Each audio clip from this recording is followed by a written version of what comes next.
Hello all, this is the first video lecture of the semester. I thought I'd start off just by talking about this idea of myth in general. So I'm just calling this slideshow, What the Heck is a Myth Anyways? It's a term we throw around a lot of different ways. So I thought it'd be a good idea to take a couple minutes and think about this word. Our first flip grid for the semester is getting us to think about this a little bit as well and share our own backgrounds. So I'll just say some words and throw some definitions out there. So what the heck is a myth? Couple points to think about. Like I said, we often throw this word around. Sometimes we throw the word myth around to mean something that's not true, right? I.e., for example, the myth that we only use 10% of our brain, and we'd be super geniuses if we used 100%. So that's not true. That's, sometimes people say that, oh, we don't use all our brain. If we used 100% of our brain, we'd be super smart. I think there's even a movie about that, or several movies. Anyways, we describe that as a myth, right? Like that show Mythbusters, where those guys go out and they look for these fake things and they debunk them, right? Um, so that's the way we often use myth, right?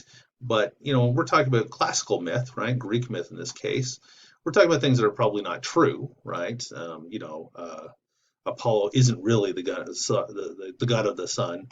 Icarus probably never flew too close to the sun using wax feathers that his father Daedalus made and then fell to his death in the sea. But they have some kind of value for the audience or some kind of lesson, right? The Icarus myth is this famous myth about hubris and not being too arrogant and taking risks when you shouldn't, that kind of thing. So there's value in that myth, and it's an important cultural thing that's was used by the ancient Greek culture and society, but it's not necessarily true. Okay. Another thing to consider: myths are part of an oral tradition. So this is especially relevant until we get to the later part of the course where we're looking at Athenian drama, where it's getting more literate. But myths are part of an oral tradition, right? They're spoken and they're repeated orally for years, usually before they're written down in any kind of stable form. And even when they're written down, they get changed, they get altered, and the forms that we look at nowadays are not necessarily 100% what an ancient Greek would have, how an ancient Greek would have known those stories, right? There's just no way we can be sure of the accuracy of some of the things we're looking at. So, at best, we have to take it on faith that we're getting a fairly accurate idea of what we're looking at here. Okay, so one thing to think about here is how myths differ from other oral traditions, because there's a lot of terms out there, right? Legends, fables, fairy tales, right? These are similar terms. They're used to describe different kinds of oral-based traditions of storytelling. So legend, generally used to describe a traditional story regarded as historical but unauthenticated, right? So legend of King Arthur, right? That's a legend. It's popular, but it's not necessarily historically accurate. But it's not also getting into religious and supernatural things. There is the Lady in the Lake and some supernatural elements, but it's seen as more historical, like it's supposed to be based on real people that existed, as opposed to myth, which is about the gods and creation and this kind of stuff, right? Fables, right? These are short stories usually about animals or simple characters, and they're meant to convey a moral, right? So you might be familiar with Aesop's fables.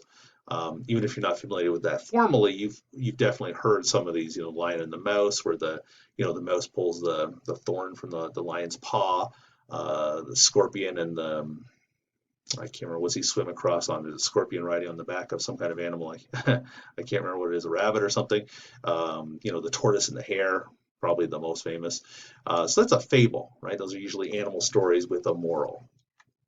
And then fairy tales, right? And fairy tale and myth, there's a lot of debate amongst folklorists about where the line is drawn between these kinds of things. All these categories are a little fuzzy, right? Because there is definitely bleed over between them. Is King Arthur a myth or is it a legend? Right? We usually call it a legend, and we reserve myth to talk about more kind of religious kinds of stories, right? But a fairy tale, usually a children's story with magical imaginary beings, not necessarily gods though, right? It's more like just like fairies and animals like animal people like the Beast and the Beauty and the Beast, right? And they have oral folk traditions as well. So a myth, let's try to define this a little bit. And again, there are multiple definitions for this term. So, we can revisit this through the semester. But it's usually defined as a traditional story, especially one concerning the early history of a people or explaining some natural or social phenomenon, and typically involving supernatural beings or events. Right? So you can see how it differs from some of the things I was just talking about.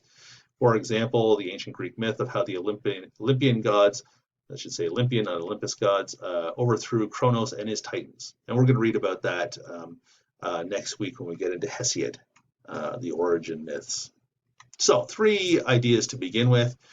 The word myth comes from the word mythos, which means stories. And sometimes we think stories, it's just, made up stuff for kids or whatever, like a fairy tale. But stories are important to us as humans, right? Stories are how we make meaning of the world. And, myths especially are stories about important things. They've lost a lot of importance for us now. I mean, nobody worships Apollo and Zeus in a serious way these days. But these were religious figures, and these were the way that Greek people and people beyond the Greeks made sense of the world. Right? They deal with creation of the world, universal aspects of human behavior, such as the Icarus myth I mentioned earlier. Right? Dealing with the kind of arrogance that we all have to deal with. And sometimes, as I note here, even though sometimes they are weird, and we're going to read some weird stuff, they're powerful, and so much so that we still have, Disney still makes versions of myths every couple of years, right? So these are still powerful stories for us in one way or another. The second idea, myths are part of an oral tradition, as I mentioned earlier, and a couple things that this means: there's no one creator of the myths we will look at, even when we get into Hesiod and Homer, right, which are where we start getting into individual authors and unique authors that we can trace to perhaps a historical figure. It gets really foggy, as we'll see. But even then, the stories that they're telling are not their creation. The fall of Troy that Homer wrote about, he didn't make that up, right? This was a very common story that people told. Same with Hesiod and his Theogony. He's telling the story of the creation of the universe. He wasn't making this up. This is just his version of the story, and the version that we read is maybe changed as well. So there's no one version of a myth, and this is also interesting as we get to later in the course when we look at some Athenian drama. We're going to see that the playwrights they go in interesting directions because they take a well-known story and they put little twists on it, right? And that's where the fun of those stories come in, and we'll talk about that more, but. I just want to leave you with this idea about the oral traditions. There's no one creator. These are part of a larger tradition, and what we're reading is just one version. Sometimes the most popular version, and that's interesting to think about why that resonates with people and why that was preserved over the centuries and the millennia, but it's just one version of the story. And third point, there are many ways to interpret myths. Some people think that myths were primarily religious, but as we're going to find out,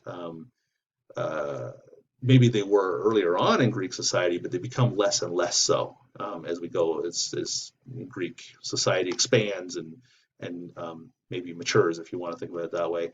Are myths historical? Are they, the fall of Troy? Did that actually happen in the way that Homer talks about? We think that there was a city called Troy. We know that it was the city they think was Troy. We know was conquered, but did any of the things in his story actually happen? Was there an Achilles? Was there this great general who led the troops? That's one way to interpret it. Or are these myths just remnants of a bunch of folk traditions mashed into one story?